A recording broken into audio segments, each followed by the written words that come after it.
ఇందులో 32 వార్డులు ఉన్నాయి. మరి టోటల్ నామినేషన్లు 241 పడితే కాంగ్రెస్ నుంచి 82 నామినేషన్లు మరి పడడం జరిగింది. మరి పడ్డ వాటిలలో ఇక్కడ ఉన్నటువంటి మన దయాకర్ రెడ్డి గారు అయితేనేమి, ఇక్కడ ఉన్నటువంటి లోకల్ నాయకులకు మన అన్న శ్రీనివాస్ రెడ్డి గారి నియోజకవర్గం కాబట్టి మరి వారు ఆదేశించిన ఆదేశాల మేరకు మరందరినీ కూడా విత్డ్రా చేపిస్తూ ఒక్కొక్క నామినేషన్ మాత్రమే ఉంచే విధంగా వారు మాట్లాడడం అనేది, అది సక్సెస్ అవ్వడం అనేది వాళ్ళను నిజంగా నేను అభినందిస్తూ ఉన్నాను.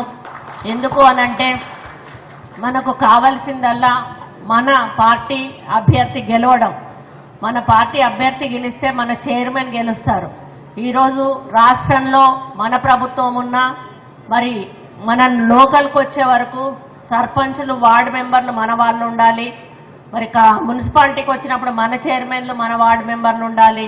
కార్పొరేషన్కి వచ్చినప్పుడు మన మేయరు, మన కార్పొరేటర్స్ ఉండాలి. అప్పుడే మనం అనుకున్నవి మన ప్రజలకు మరి న్యాయంగా, ట్రాన్స్పరెంట్గా పదవులు మనకి ఏదైతే ప్రభుత్వం నుంచి వచ్చేటువంటి పథకాలను అందించేటువంటి అవకాశం ఉంటుంది.